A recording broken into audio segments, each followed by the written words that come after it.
வணக்கம் நண்பர்களே. மணி அண்ணனோட மெகா முறுக்கு பிசினஸ் இப்போ சும்மா ஜெட்டு வேகத்துல பறந்துட்டு இருக்கு. நாம போன வீடியோல பார்த்தோம், மணி அண்ணன் ஐபிஓ கொண்டு வந்தாரு. நாம எல்லாரும் இரண்டாம் நிலை சந்தையில ட்ரேடிங்ல அடிச்சு பிடிச்சு ஷேர் வாங்கணும். ஆனா ஒரு நிமிஷம் யோசிச்சிங்களா?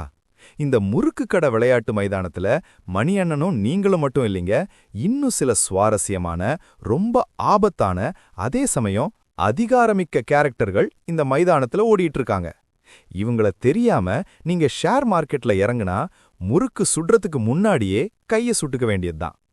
மணி அண்ணன் முறுக்கு கடை சாம்ராஜ்யத்தோட அந்த பங்குச்சந்தை பெருவிளையாடல இன்னைக்கு நாம கொஞ்சம் டீப்பா பார்க்க போறோம். எந்த ஒரு பெரிய விளையாட்டுக்கும் ஒரு மைதானம், வீரர்கள், நடுவர் மற்றும் டிக்கெட் விற்பவர் தேவை. அதே போலதான் பங்குச்சந்தையிலும் 4 முக்கியமான பங்கேற்பாளர்கள் இருக்கிறார்கள்.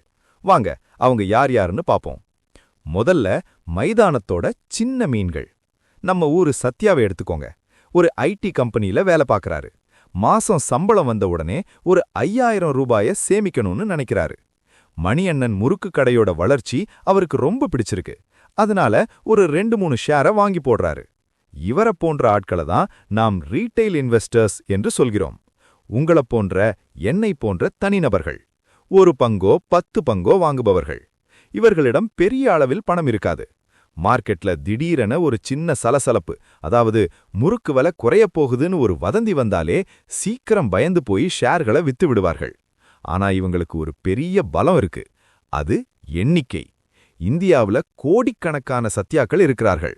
இவர்கள் அனைவரும் ஒன்றாக சேர்ந்து மணி அண்ணன் கம்பெனியை நம்பினால் அந்த கம்பெனி எங்கேயோ போயிடும். மணி அண்ணன் கடையில இன்னைக்கு கூட்டம் அதிகமா இருக்கு. ஒரு 5 ஷேர் வாங்கி போடுவோம், பையன் படிப்பு செலவுக்கு உதவும்.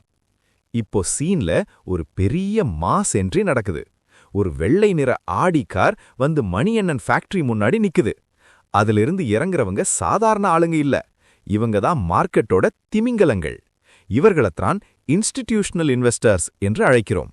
இவர்களில் 2 வகை உண்டு. ஒன்று டிஐஐ, அதாவது நம்ம ஊரு எல்ஐசி அல்லது எஸ்பிஐ மியூச்சுவல் ஃபண்ட் போன்ற பெரிய இந்திய நிறுவனங்கள்.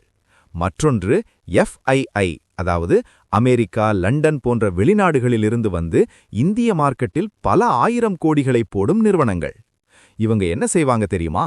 சத்யா 5 ஷேர் வாங்கினால் இவர்கள் ஒரே நேரத்தில் 5 லட்சம் ஷேர்களை வாங்குவார்கள். இவங்க ஒரு கம்பெனிக்குள்ள நுழைந்தால் அந்த பங்கின் விலை விண்ணை தொடும். இவங்க வெளியேறினால் மார்க்கெட்டே அதிரும். இவங்க கிட்ட ஒரு பெரிய டீம் இருக்கும். மணி அண்ணன் முறுக்குக்கு மாவு எங்கிருந்து வருது, அடுத்த 5 வருஷத்துல முறுக்கு விற்பனை எப்படி இருக்கும், இப்படி எல்லாத்தையும் ஆராய்ந்துதான் பணம் போடுவார்கள். இப்போ சத்யாவுக்கு ஒரு சந்தேகம். மணி அண்ணன் கடையோட ஷேர் வாங்கணும்னு முடிவெடுத்துட்டேன். ஆனா நான் யார்கிட்ட போய் காசு கொடுக்கணும்? மணி அண்ணன் வீட்டுக்கே போகணுமா? கண்டிப்பா கிடையாது. அங்கதான் புரோக்கர்கள் வருகிறார்கள். முன்பெல்லாம் பங்குச்சந்தை மும்பையில் ஒரு தெருவில் நடந்தபோது புரோக்கர்கள் ஒரு பேப்பரை தூக்கிக் கொண்டு கத்துவார்கள். ஆனால் இன்று எல்லாம் டிஜிட்டல். சத்யா தனது மொபைலில் வைத்திருக்கும் ஜெரோதா, க்ரோ, அப்ஸ்டாக்ஸ் அல்லது ஐசிஐசிஐ டைரக்ட் போன்ற ஆப்புகள் தான் இன்றைய புரோக்கர்கள். உங்களுக்கும் பங்குச்சந்தைக்கும் இடையே ஒரு பாலமாக செயல்படுகிறது. நீங்க பை என்று ஒரு பட்டனை அழுத்தினால் புரோக்கர் அந்த தகவலை மார்க்கெட்டுக்கு கொண்டு போய் உங்களுக்கும் பங்குகளை வாங்கி தருவார். இதுக்காக அவங்க ஒரு சின்ன கமிஷன் பெற்றுக்கொள்வார்கள். ஒரு குட்டி டிப்: சத்யாவுக்கு சொந்தமா ஒரு டிமேட் அக்கவுண்ட் இருக்கணும்.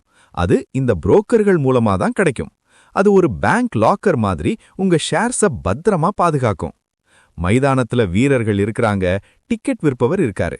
ஆனா யாராவது ஒருத்தர் தப்பு பண்ணுனா என்ன பண்றது?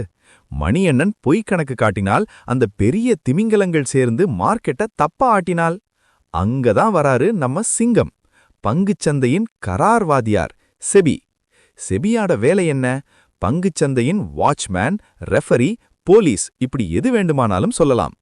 1992ல ஹர்ஷத் மேத்தா ஸ்கேம் போன்ற பெரிய பிரச்சனைகள் வந்த பிறகு சாமானிய முதலீட்டாளர்களை பாதுகாக்க உருவாக்கப்பட்ட ஒரு சக்தி வாய்ந்த அமைப்பு இது.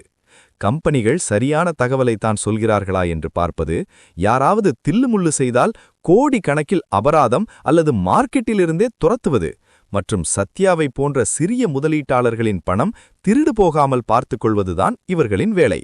மணி அண்ணன் தனது முறுக்கு கடையின் லாபத்தை பற்றி பொய் சொல்கிறார் என்று செபிக்கு ஒரு சின்ன சந்தேகம் வந்தாலே போதும், உடனே மணியின் கம்பெனிக்கு நோட்டீஸ் பறக்கும்.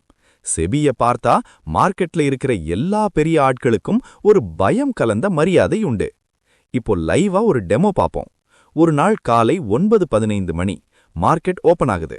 மணியண்ணன் கடையின் ஷேர் விலை ரூபாய் 150. சத்யா டிவிய பாக்குறாரு. இன்னைக்கு முறுக்குக்கு டிமாண்ட் அதிகம் என்று நியூஸ் வருது. உடனே ஒரு 10 ஷேர் வாங்க தன் மொபைல் ஆப்ல ஆர்டர் போடுறாரு. அந்த ஆர்டர் புரோக்கர் மூலம் எக்ஸ்சேஞ்சுக்கு போகுது. அதே நேரத்தில் ஒரு பெரிய கம்பெனி ஒரு 2 லட்சம் ஷேர்களை வாங்க ஆர்டர் போடுகிறது. திடீரென டிமாண்ட் எகிறுது.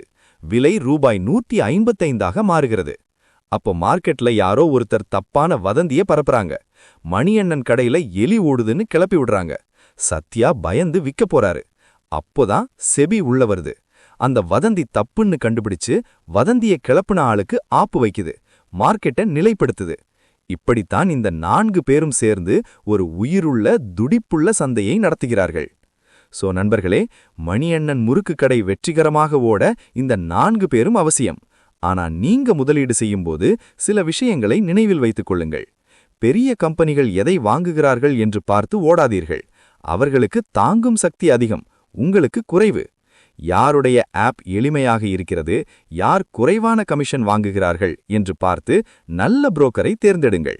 உங்களுக்கு ஏதேனும் புகார் இருந்தால் செபியை நம்பி முறையிடலாம். எல்லாவற்றிற்கும் மேலாக சிறிய தொகையாக இருந்தாலும் மணியண்ணன் கம்பெனியை பற்றி நன்றாக படித்துவிட்டு முதலீடு செய்யும் புத்திசாலி சத்யாவாக இருங்கள். அடுத்த முறை நீங்க ஒரு ஷேர் வாங்கும்போது உங்க மொபைல் ஆப்பை பார்த்து, சத்யா நாம வாங்குறோம், ஆனா அந்த பெரிய திமிங்கலம் என்ன பண்ணுது, செபி எல்லாம் சரியா பார்த்துக்கிறாரா என்று ஒரு நிமிடம் யோசித்து பாருங்கள். அப்போதான் நீங்க வெறும் முதலீட்டாளர் இல்லை, ஒரு புத்திசாலி முதலீட்டாளர். இந்த வீடியோ பிடிச்சிருந்தா லைக் பண்ணுங்க, சப்ஸ்கிரைப் பண்ணுங்க, உங்க நண்பர்களுக்கும் ஷேர் பண்ணுங்க. நன்றி.